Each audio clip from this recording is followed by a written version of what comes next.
Welcome to Tripura Info News Update. ঘন ঘন বিদ্যুৎ বিভ্রাট, বিদ্যুৎ বিলের অস্বাভাবিক বৃদ্ধি এবং কর্মকর্তাদের অনুপস্থিতির অভিযোগে সোমবার সোনামুড়া মহকুমায় ত্রিপুরা স্টেট ইলেকট্রিসিটি কর্পোরেশন লিমিটেডের স্থানীয় কার্যালয়ের সামনে বিক্ষোভে শামিল হন বিদ্যুৎ গ্রাহকরা। বিক্ষোভকারীরা অভিযোগ করেন, বারবার বিদ্যুৎ চলে যাওয়ায় স্বাভাবিক জীবন ও ব্যবসা ব্যাহত হচ্ছে, অথচ বিদ্যুৎ বিল ক্রমেই বাড়ছে। অভিযোগ জানাতে অফিসে গেলেও অধিকাংশ সময় ঊর্ধ্বতন কর্মকর্তাদের পাওয়া যায় না বলেও দাবি করেন তাঁরা।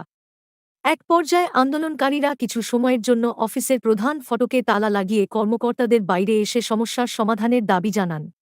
তবে বিক্ষোভ চলাকালীন কোনো অপ্রীতিকর ঘটনা ঘটেনি। বিক্ষোভকারীরা সতর্ক করে বলেন, দ্রুত সমস্যার সমাধান না হলে ভবিষ্যতে আরও বৃহত্তর আন্দোলনে নামবেন। বিদ্যুৎ কর্পোরেশনের পক্ষ থেকে তাৎক্ষণিক কোনো প্রতিক্রিয়া পাওয়া যায়নি।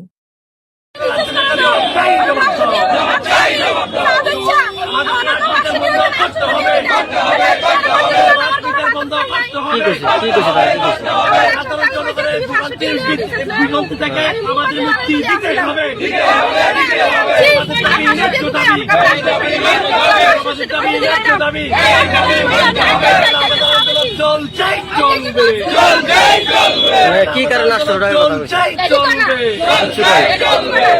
অফিসার আসেনি ভিতরে